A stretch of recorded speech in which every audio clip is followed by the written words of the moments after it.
Welcome to జై news. ముందుగా headlines చూద్దాం. హైదరాబాద్ మెట్రో రైలు పొడిగింపు, ప్రస్తుత పరిస్థితిపై సీఎం రేవంత్ రెడ్డి సమీక్ష. మెట్రో రైలుపై దృష్టి సారించిన సీఎం.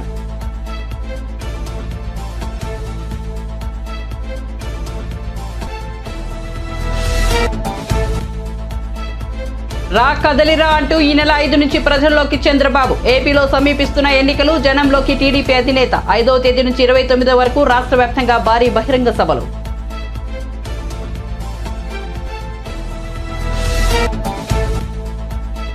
షర్మిల కాంగ్రెస్ లో చేరుతున్నారన్న వార్తలపై స్పందించిన వైవి సుబ్బారెడ్డి.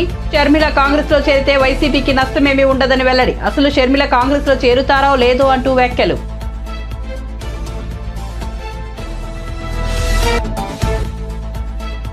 ఈసారి నాకు టికెట్ లేదని చెప్పడం బాధ కలిగించిందన్న వైసీపీ పూతలపట్టు ఎమ్మెల్యే.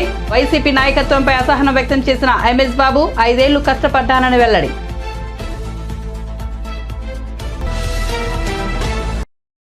ఇక వార్త వివరాల్లోకి వెళ్తే, హైదరాబాద్ మెట్రో రైల్వే స్టేషన్ పొడిగింపు, ప్రస్తుత పరిస్థితులపై అధికారులతో ముఖ్యమంత్రి రేవంత్ రెడ్డి మంగళవారం సమీక్ష నిర్వహించారు. రాజధాని మెట్రో రైలు పొడిగింపుపై సీఎం ప్రత్యేకంగా దృష్టి సారించారు. శంషాబాద్ విమానాశ్రయానికి మెట్రో మార్గం, మియాపూర్ నుంచి రామచంద్రాపురంకు, మైండ్ స్పేస్ నుంచి ఫైనాన్షియల్ డిస్ట్రిక్ట్ వరకు మెట్రో పొడిగింపు తదితర అంశాలపై ఆయన స్పందించారు. ఈ క్రమంలో ఈ రోజు మెట్రో రైలుకు సంబంధించి ఆయన అధికారులతో సమీక్ష నిర్వహించారు. అంతకుముందు నీతి ఆయోగ్ వైస్ చైర్మన్ సుమన్ బేరీ, సభ్యులు వికే సారస్వత్ సచివాలయంలో ముఖ్యమంత్రి రేవంత్ రెడ్డిని కలిశారు. ఈ సమావేశంలో ఉప ముఖ్యమంత్రి మల్లుబట్టి విక్రమార్క కూడా పాల్గొన్నారు.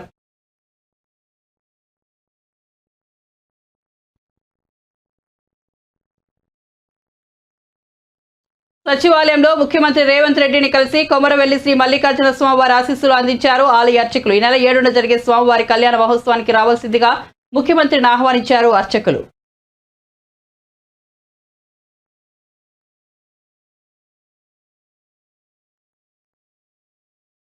రాబోయే ఎన్నికల కోసం అభ్యర్థులను ఎంపిక చేసేందుకు వైసీపీ నాయకత్వం ఐపాక్ సర్వేలపై ఆధారపడుతున్నట్టు ప్రచారంలో ఉంది. ఈ నేపథ్యంలో వైసీపీ ఎమ్మెల్యే ఎంఎస్ బాబు సంచలన వ్యాఖ్యలు చేశారు. ఆయన చిత్తూరులో మీడియాతో మాట్లాడుతూ, డబ్బులిస్తే ఐపాక్ వాళ్ళు సర్వే ఫలితాలు తారుమారు చేస్తారని వివరించారు. ఈసారి ఎన్నికల్లో తనకు అవకాశం లేదని, పూతలపట్టు టికెట్ ఆశించవద్దని ముఖ్యమంత్రి చెప్పడం బాధ కలిగించిందని ఎంఎస్ బాబు అన్నారు. పూతలపట్టు నియోజకవర్గం కోసం ఎంతో పాటుపడ్డానని, కానీ తనకు టికెట్ నిరాకరించడం సరైన నిర్ణయం కాదని పేర్కొన్నారు. టికెట్ల అంశంలో వైసీపీలో దళితులకు అన్యాయం జరుగుతోందన్నారు. దళితులు ఎమ్మెల్యేలుగా ఉన్న నియోజకవర్గాల్లోనే మార్పులు చేస్తున్నారని ఆవేదన వ్యక్తం చేశారు. చిత్తూరు, తిరుపతి జిల్లాలో చాలా నియోజకవర్గాల్లో వ్యతిరేకత ఉన్నా వారిని మాత్రం మార్చడం లేదని ఆరోపించారు. సర్వేలో నాపై వ్యతిరేకంగా ఉన్నదన్న విషయం వెల్లడైందన్నారు.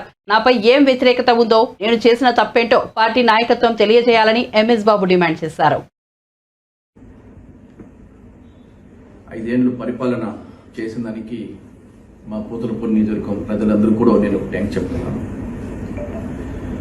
ఈరోజు నేను ఇంత కష్టపడి ఒక దళితుగా పుట్టి ఎక్కడో చిత్తూరు మండలంలో పెరిగి పూతలపట్టు నియోజకవర్గంలో ఎమ్మెల్యేగా అయ్యి ఈరోజు నేను మంచి కార్యక్రమం చేసి మా ముఖ్యమంత్రి గారికి ఒక మంచి ఎమ్మెల్యేగా నేను చేసినాను.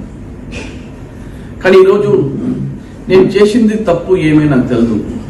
కానీ ఈరోజు మాకు సీటు కేటాయిస్తలేదు అని చెప్తున్నారు. మా తప్పు ఏముండదని కూడా ఆయన ఒకసారి తెలియజేస్తున్నారు. మా తప్పు ఏం చేసినాము, అట్లీస్ట్ 5 ఏళ్లుగా మీరు ఒక్కసారి మనం పిలిపించి, ఒక 1 ఇయర్కి ఒకసారి పిలిపించి, మీరు చేసే పద్ధతి కరెక్టే కాదు, మీరు చేసింది ఇది తప్పు, ప్రజలతో మీరు కరెక్ట్ లేదా, లేదు నువ్వు చేసింది కరెక్టా, నా ఒక్క వ్యక్తిగత కరెక్ట్ లేదా అన్నది కూడా అడిగుండొచ్చు. 5 ఏళ్లుగా గడప గడప తిరగమన్నారు. 5 ఏళ్ళ గడప గడప తిరిగినాను. సీఎం గారు అనౌన్స్మెంట్ చేయకముందే దాదాపు నేను 5 నెలలకు ముందే నేను చేస్తాను అనమాట. మళ్ళీ అనౌన్స్మెంట్ చేసిన తర్వాత మళ్ళీ నేను 1.5 ఇయర్గా నేను గడప గడప చేసినాను. చిత్తూరు జిల్లాలో నేను చేయకుండా, ఎవరు చేయకుండా అన్ని పూర్తి చేసిన అన్నమాట. చేసి సీఎం గారేమో మీరు గడప గడప చేయండి, నేను చూసుకుంటున్నాను.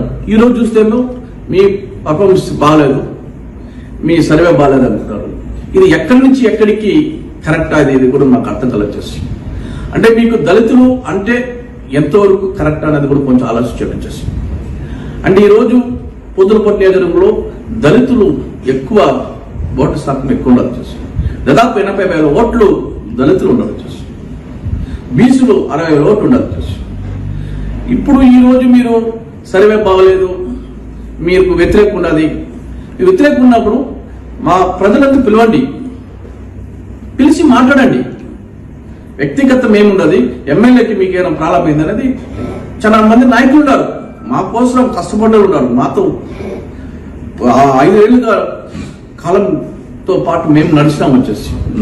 నాకుండే నమ్మకం మీద నన్ను ఇంతవరకు నన్ను నడిపించినారు. కానీ ఈరోజు ఒక్క రోజుల్లో వచ్చి మీరు మీ పర్ఫార్మెన్స్ బాగాలేదు, మీ సర్వే బాగాలేదంటే, సర్వే చేసింది ఎక్కడ సర్వే చేసినారు? ఐబ్యాక్ సర్వే అంటే కరెక్టా? ఏ రోజులో ఐబ్యాక్ సర్వే అనేది మీరు ఆలోచించవచ్చు. డబ్బులు ఇస్తే ఏమైనా చేస్తారు ఐబ్యాక్ వచ్చేసి.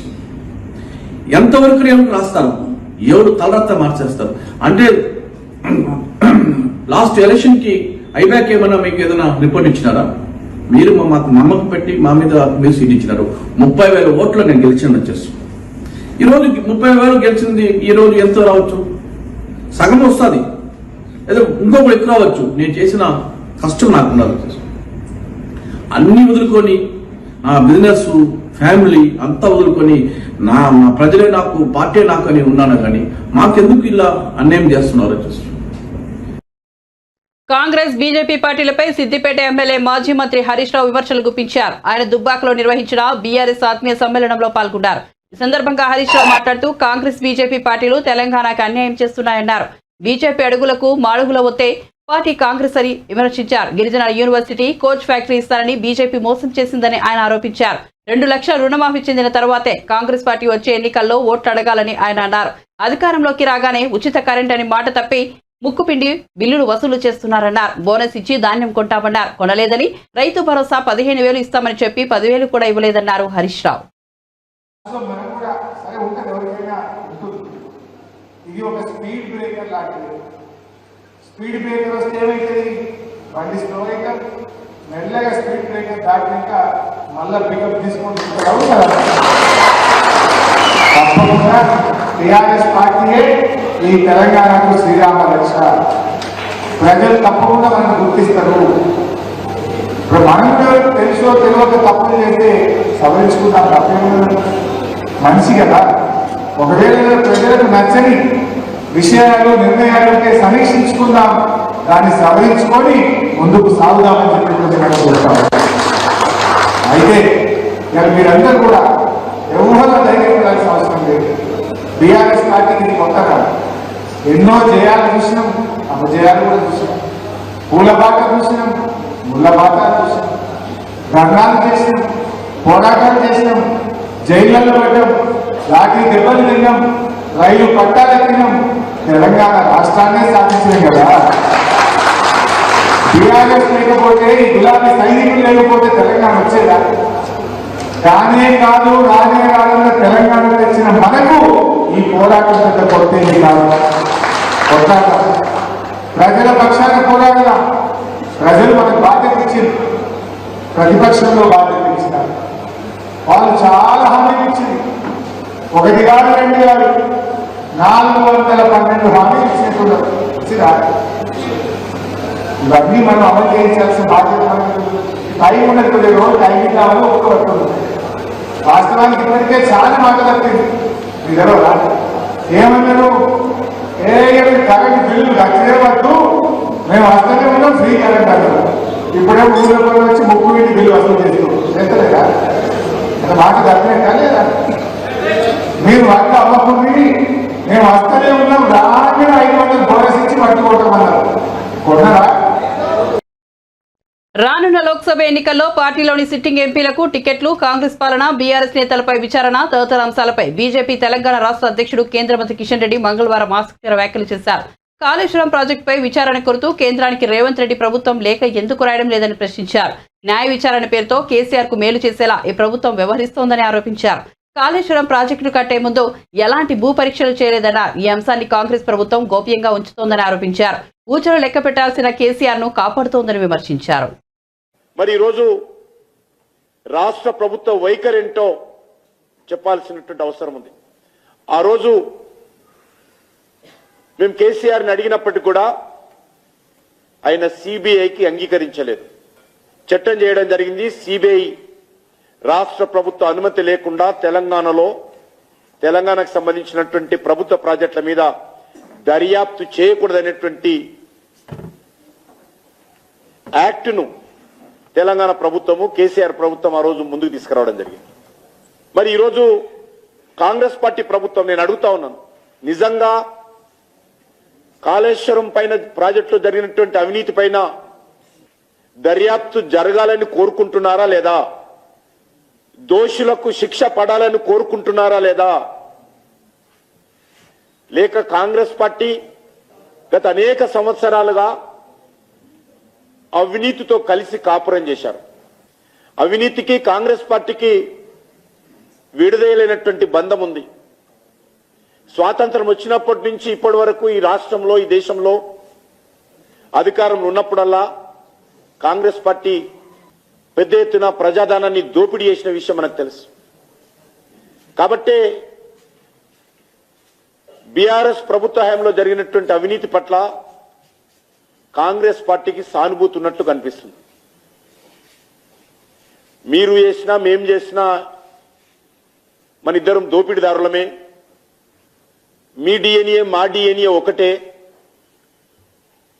మీ పార్టీ మా పార్టీ బొమ్మ బోర్సు ప్రాంతీయ పార్టీలే, కేసీఆర్ వెళ్ళింది మా పార్టీ నుంచే, కేసీఆర్ రాజకీయ జీవితం మా పార్టీ ద్వారానే ప్రారంభించారు, కేసీఆర్ మా పార్టీతో పొత్తు పెట్టుకొని కేంద్రంలో మంత్రి అయ్యాడు, రాష్ట్రంలో మంత్రులు అయ్యారు. కాబట్టి మనం వేరువేరు కాదు, మనమిద్దరము దగ్గరి మిత్రులము అనే విధంగా ఈరోజు కాంగ్రెస్ పార్టీ బీఆర్ఎస్ పార్టీ ఒక తోలు బొమ్మలాటాలు ఆడుతూ ఉన్నారు. రిటైర్డ్ జడ్జితో న్యాయ విచారణ మేము చేస్తామని చెప్పారు. మరి ప్రతిపక్షంలో ఉన్నప్పుడు సిబిఐ ఎందుకు విచారణ చేయించడం లేదని ప్రధానమంత్రి గారిని కాంగ్రెస్ పార్టీ నాయకులు ప్రశ్నించారు కదా. ఈరోజు ఎందుకు సిబిఐకి దర్యాప్తుకు అంగీకరిస్తూ కేంద్ర ప్రభుత్వానికి ఉత్తరం రాయడం లేదో ముఖ్యమంత్రి గారు చెప్పారు. కేంద్ర మంత్రి బీజేపీ తెలంగాణ రాష్ట్ర అధ్యక్షుడు కిషన్ రెడ్డిపై మంత్రి పొన్నం ప్రభాకర్ తీవ్ర వ్యాఖ్యలు చేశారు. బీఆర్ఎస్ అధినేత కేసీఆర్ కు కిషన్ రెడ్డి బినామీ అనే సంచలన ఆరోపణలు చేశారు. జ్యుడిషియల్ విచారణ పేరుతో కేసీఆర్ ను రేవంత్ రెడ్డి ప్రభుత్వం కాపాడుతోందన్న కేంద్ర మంత్రి వ్యాఖ్యలకు పొన్నం మంగళవారం సాయంత్రం తీవ్రంగా స్పందించారు. అసలు కిషన్ రెడ్డియే కేసీఆర్ కు బినామీ అని, మజ్లిస్, బీజేపీ, బీఆర్ఎస్ పార్టీలు ఒక్కటేనని విమర్శించారు. తెలంగాణ అభివృద్ధిలో బీజేపీ పాత్ర శూన్యమన్నారు. జ్యుడిషియల్ విచారణకు బీజేపీ సహకరించాలని విజ్ఞప్తి చేశారు. చాలా కేసుల్లో కేసీఆర్ ను బీజేపీ కాపాడిందని ఆరోపించారు. ఇన్నేళ్లుగా కేసీఆర్ ఆయన కుటుంబంపై విచారణ ఎందుకు చేయలేదో చెప్పాలన్నారు. కేసీఆర్ ను మళ్లీ కాపాడేందుకే కిషన్ రెడ్డి సిపిఐ విచారణ అంటున్నారని విమర్శలు గుప్పించారు. లిక్కర్ స్కామ్ బీజేపీ నాయకులే, కేసీఆర్ అవినీతి పరులు అవినీతి కుటుంబ పాలన లేదని గౌరవ ప్రధానమంత్రి గారి నుంచి గల్లీ మీద దాకా మాట్లాడి ఇలా మీరు విచారణ చేపట్టకపోతే మీ యొక్క శాంటిటీ, మీ యొక్క నీతి, మీ కుటుంబ విధాన పథకం మీద ప్రజలందరికీ ఒక ఆలోచన వస్తూ ఉంది. దయచేసి ఆలోచన చేయండి. మీరు మాట్లాడే ముందు ఒకసారి విచక్షణ ఉపయోగించండి. కేసీఆర్ తొత్తుగా మాకు ఇంత పూర్తిగా బాధ్యత లేదంగా తొత్తుగా మారకండి.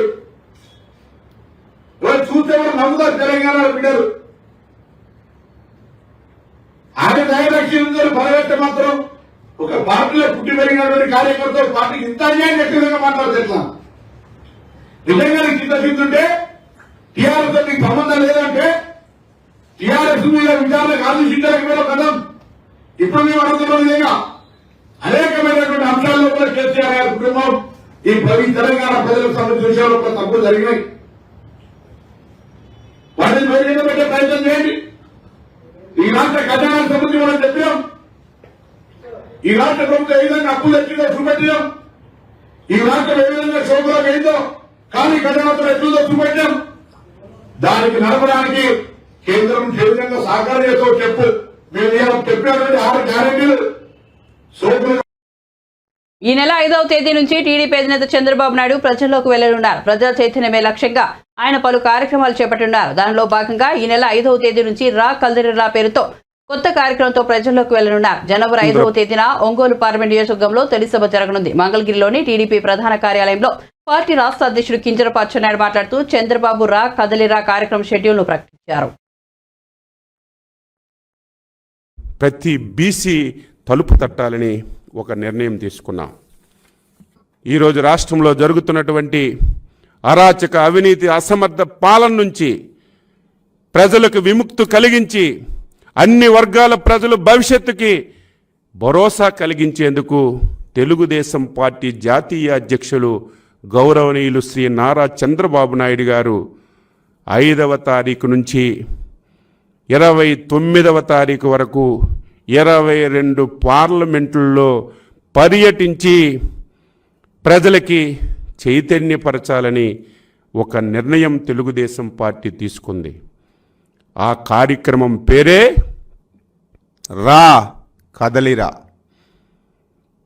తెలుగుదేశం పార్టీ రా కదలిరా పేరుతో 5వ తారీఖు నుంచి రేపు 29వ తారీఖు వరకు దాదాపుగా 22 పార్లమెంటుల్లో సభలు పెట్టాలని చెప్పి నిర్ణయించాం. రోజుకు 2 పార్లమెంటుల్లో జరిగినటువంటి బహిరంగ సభల్లో చంద్రబాబు నాయుడు గారు పాల్గొంటారు. ఆ సభకి లక్షలాది మంది ప్రజలు వచ్చే విధంగా ఏర్పాట్లు చేసుకుంటున్నాం. ఆ సభలో జగన్ పాలన పైన ప్రజలు విసిగిపోయి ఒక ప్రభంజనంలాగా కదలి రావటానికి సిద్ధంగా ఉన్నారు. పోటీలుగా అడుగుతున్నారు. నా నియోజకవర్గంకి రండి, మా దగ్గర పెట్టండి, ఎన్ని లక్షల మంది కావాలంటే అంతమంది వస్తారని పోటీలుగా అడుగుతున్నా సమయం లేదు. కాబట్టి 29 పార్లమెంటుల్లో ఈ కార్యక్రమం నిర్వహించాలని చెప్పి పార్టీ నిర్ణయించింది.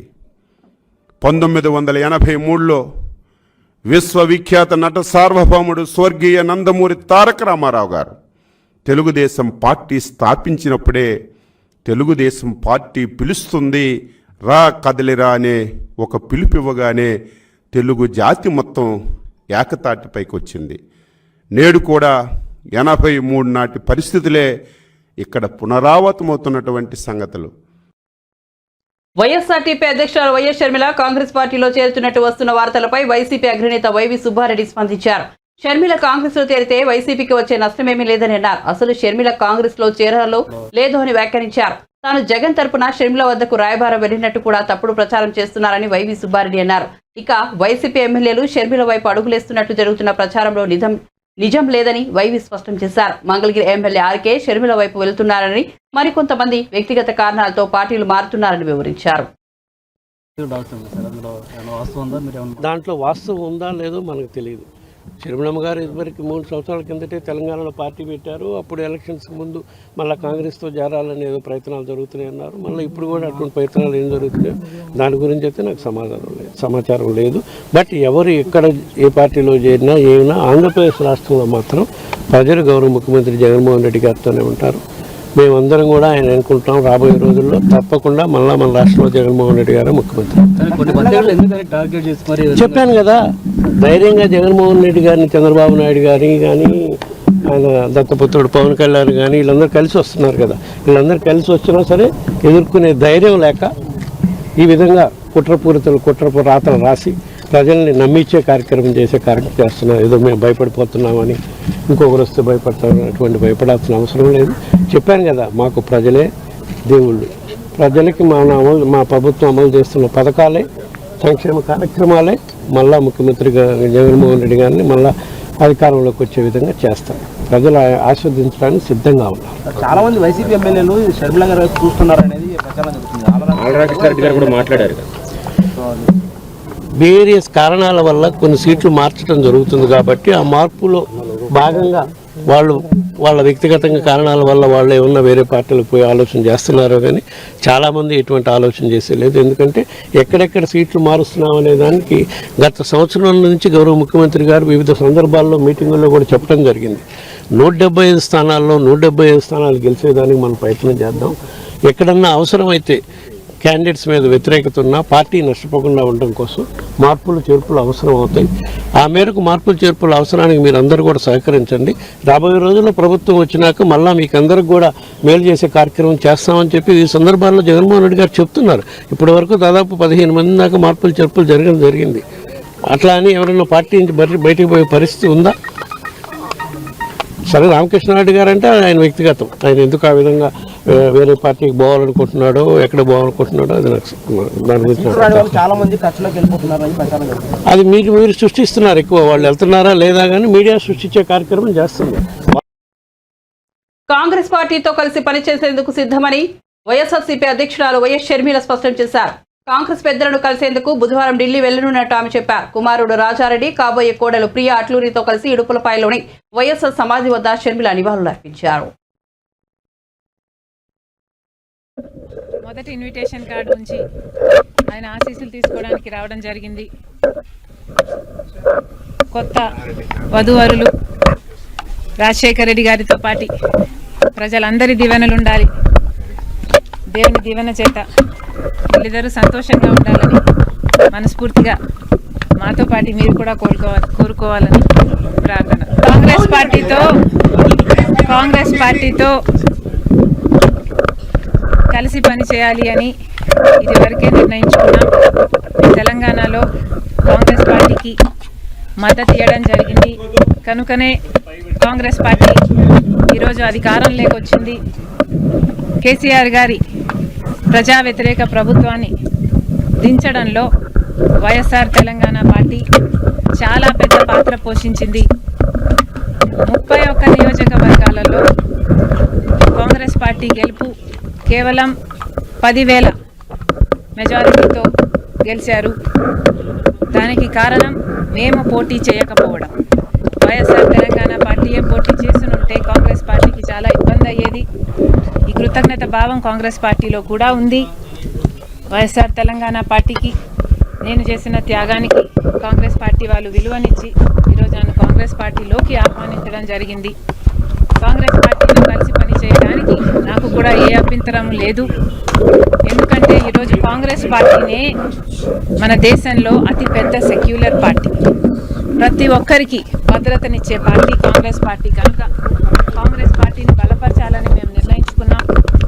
ఈ క్రమంలోనే అతి త్వరలోనే యాక్చువల్లీ రేపే ఢిల్లీకి ప్రయాణమై వెళ్తున్నాం. 1-2 రోజుల్లోనే మీ అన్ని ప్రశ్నలకు సమాధానాలు వస్తాయి. సీనియర్ రాజకీయవేత్త మాజీ మంత్రి దాడి వీరభద్రరావు వైసీపీకి గుడ్ బై చెప్పిన విషయం తెలిసిందే. దాడి వీరభద్రరావుతో పాటు ఆయన కుమారులు జైవీర్ రత్నాకర్ కూడా వైసీపీని వీడారు. ఈ నేపథ్యంలో దాడి వీరభద్రరావు రాజకీయ పయనం ఎటు అన్న అంశం ఆసక్తికరంగా మారింది. అయితే ఆయన టీడీపీ గూటకి తిరిగి రానున్నట్టు తెలుస్తోంది. దాడి వీరభద్రరావు తన కుమారులతో కలిసి చంద్రబాబు, లోకేష్లతో భేటీ కానున్నట్టు సమాచారం. పార్టీలో చేరే అంశంపై చంద్రబాబుతో చర్చించనున్నట్లు కథనాలు వస్తున్నాయి. ఆయన జనసేనలో చేరే అవకాశాలున్నాయని కూడా మీడియాలో ప్రచారం జరుగుతోంది. దాడి వీరభద్రరావు 2014 ముందు వరకు టీడీపీలోనే ఉన్నారు. అన్నయ్య దాడి జయగిరి గారు, అలాగే మా కుటుంబ సభ్యులు, అలాగే మా అనుచర వర్గం అందరూ కూడా వైఎస్ఆర్ పార్టీకి రాజీనామా చేయడం జరిగింది. ఇందాకట 3 గంటలకే ముఖ్యమంత్రి జగన్మోహన్ రెడ్డి గారికి ఆ రాజీనామా లేఖని పంపించడం, అలాగే సమాచారం కొరకు సాయిరెడ్డి గారికి అట్లాగే సజ్జల రామకృష్ణారెడ్డి గారికి కూడా తెలియపరచడం జరిగింది. మరి వైఎస్ఆర్ పార్టీని వీడి మా మాతృ సంస్థ అయినటువంటి తెలుగుదేశం పార్టీలో చేరడానికి నిర్ణయం తీసుకున్నాం. అందులో భాగంగా గౌరవ తెలుగుదేశం పార్టీ జాతీయ అధ్యక్షులు నారా చంద్రబాబు నాయుడు గారిని, అదేవిధంగా నారా లోకేష్ గారిని రేపు వారిని కలవబోతున్నాం. వారిని కలిసి వారితో రేపు చర్చించడానికి నాన్నగారు, మేము అందరం కూడా అపాయింట్మెంట్ తీసుకోవడం జరిగింది.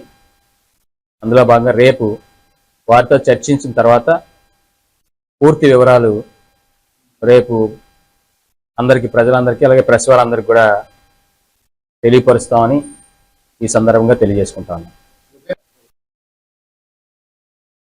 వికసిత్ భారత్ 2047లో విశ్వవిద్యాలయాలు క్రియాశీలక పాత్ర పోషించాలని భారత ప్రధాని నరేంద్ర మోదీ ఆకాంక్షించారు. యువశక్తి భాగస్వామ్యంతో భారతదేశం ప్రపంచ దేశాల్లో శక్తివంతమైన దేశంగా బాసిల్లుతుందన్నారు. తమిళనాడు తిరుచారుపల్లి భారతీదాసన్ యూనివర్సిటీ స్నాతకోత్సవంలో విద్యార్థులకు శుభాశిస్సులు అందించారు. Let us create a brave new world. Every graduate here can help contribute to creating a developed India by 2047. Indian youth are already creating such a world. Young scientists help us ship vaccines to the world during COVID-19.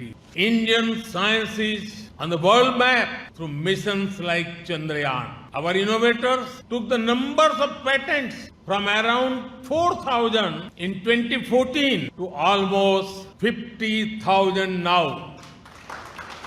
Our humanities scholars are showcasing the India story to the world like never before. Our musicians and artists are continuously bringing international awards to our country. Our athletes won record number of medals.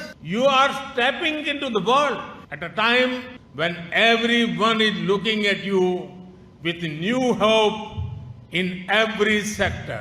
Youth means energy. It means the ability to work with speed, skill and scale.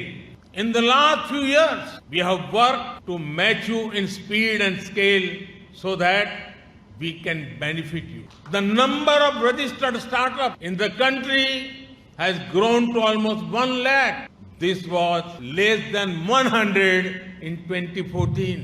New markets for our goods and services. They also create countless new opportunities for our youth. Whether it is strengthening institutions like the G20, fighting climate change, or playing a bigger role in the global supply chain, India is being welcomed as a part of every global solution. In many ways, due to the local and global factors, this is the best time to be young in India. Make the most of this time to make our country to new heights. In the spirit of constant learning, it is important to proactively work on unlearning, reskilling and upskilling. December 23 నుంచి జనవరి 1వ తేదీతో వైకుంఠ ద్వార దర్శనం ముగిసిందని TTD EO Dharmareddy తెలిపారు. 6,47,452 మంది యాత్రికులు వైకుంఠ ద్వార దర్శనం చేసుకుంటున్నారన్నారు. 10 రోజుల్లో 40.20 కోట్ల ఆదాయం వచ్చినట్టు తెలిపారు. గత ఏడాది 39.40 కోట్లు, 2022లో 26.61 కోట్ల ఆదాయం వచ్చిందని తెలిపారు. 10 రోజుల్లో 35.60 లక్షల లడ్డూలు భక్తులకు అందించామని, 2.13 లక్షల మంది భక్తులు తలనీలాలు సమర్పించారని ఈవో వెల్లడించారు. దాదాపు 1 లక్షకు పైగా భక్తులు టోకన్లు, టికెట్లు పొంది దర్శనానికి రాలేదన్నారు. ముగిసిన విషయం మీ అందరికీ తెలిసిందే. దానికి సంబంధించినటువంటి ఇష్యూ చేశాము. 18,578 అవైల్ చేసుకున్నారు. 677 ఆబ్సెంట్, అంటే దాదాపు 3.3% ఆబ్సెంట్ అయ్యారు విఐపి బ్రేక్లో. తర్వాత డోనార్స్ కూడా ఇవ్వడం జరిగింది. మీకు తెలుసు, ఆన్లైన్లో ప్రతిరోజు కూడా డోనార్స్కు కొంత కోటా పెట్టాం. కాబట్టి కాటేజ్ డోనర్స్ కానివ్వండి, లేకపోతే ఏదైతే మనకు ట్రస్ట్లో ఎవరైతే దర్శన్ ప్రివిలేజ్ ఉంటుందో ఆ ప్రివిలేజ్ ఉన్నటువంటి డోనార్స్ ప్రతిరోజు కోటా పెడితే వాళ్ళు 10 రోజులకు గాను 6,858 టికెట్లు బుక్ చేసుకుంటే 6,388 మంది దర్శనం చేసుకున్నారు. అంటే దాదాపు 470 ఆబ్సెంట్. సో ఆవరేజ్ ఆబ్సెంటిజం వచ్చేసి దాదాపు 7%. తర్వాత శ్రీవాణి ప్రతిరోజు 2,000 టికెట్లు ఇవ్వడం జరిగింది. శ్రీవాణికి కూడా శ్రీ వెంకటేశ్వర ఆలయ నిర్మాణ ట్రస్ట్కి ఎవరైతే డొనేషన్ చేస్తారో 10,000 రూపాయలు, వారికి ఎస్సీడీ టోకన్, విఐపి బ్రేక్ కాదు, ఎస్సీడీ ద్వారా 300 రూపాయల టికెట్ ఆటోమేటిక్గా మేము ప్రివిలేజ్ ఇచ్చాము. దాంట్లో 20,000 టికెట్లు రిలీజ్ చేస్తే ప్రతిరోజు 2,000 టికెట్లు, 20,000 బుక్ అయ్యాయి. అవైల్ చేసుకున్న వాళ్ళు 19,083 19083 917 ఆబ్సెంట్ అంటే దాదాపు 4.5% శ్రీవాణి ట్రస్ట్లో ఆబ్సెంట్ అయ్యారు. తర్వాత ఎస్సీ కేపబిలిటీ టెంపుల్లో ఎలా ఉంది, కెపాసిటీ ఉంటే ఒక 5,000 ఎక్స్ట్రా, 4,000 కానీ 5,000 కానీ ఎక్స్ట్రా ఇవ్వడం జరిగింది. సో దట్ ఆబ్సెంటిజం కవర్ అవుతుందనే ఉద్దేశంతో ఇచ్చాము. సో టోటల్ టికెట్స్ 7,76,930 ఇచ్చాం. ఈ కవరప్ చేసుకోవడానికి ఆబ్సెంటిజం ని బట్టి కొంత ఎక్స్ట్రా ఇచ్చాము. రెండవది ఏం చేసామంటే ఈ ఆబ్సెంటిజం ఇంకా ఎక్కువగా ఉంటే ఎంప్లాయీస్కి రెఫరెన్స్ ఇవ్వాల్సి వస్తుంది. తర్వాత విఐపి బ్రేక్ కూడా కొద్దిగా లిబరలైజ్ చేసి కవరప్ చేసుకోవచ్చు అనేటువంటి ఉద్దేశంతో ఈ 2 విధానాలు అవలంబించి సుపథం నుంచి ఎంప్లాయీస్కు తర్వాత కొంతమంది విఐపి. బులెటిన్ ముగించే ముందు హెడ్లైన్స్ మరోసారి చూద్దాం. హైదరాబాద్ మెట్రో రైలు పొడిగింపు, ప్రస్తుత పరిస్థితిపై సీఎం రేవంత్ రెడ్డి సమీక్ష. మెట్రో రైలుపై దృష్టి సారించిన సీఎం.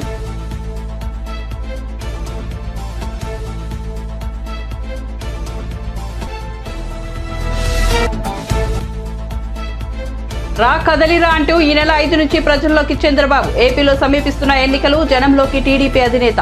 5వ తేదీ నుండి 29 వరకు రాష్ట్ర వ్యాప్తంగా భారీ బహిరంగ సభలు.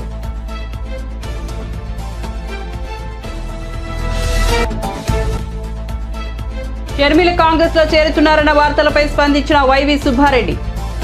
షర్మిల కాంగ్రెస్ లో చేరితే వైసీపీకి నష్టమేమీ ఉండదని వెల్లడి. అసలు షర్మిల కాంగ్రెస్ లో చేరుతారో లేదో అంటూ వ్యాఖ్యలు.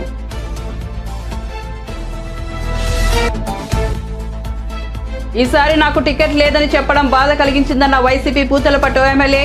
వైసీపీ నాయకత్వంపై అసహనం వ్యక్తం చేసిన ఎంఎస్ బాబు. 5 ఏళ్లు కష్టపడ్డానని వెల్లడి.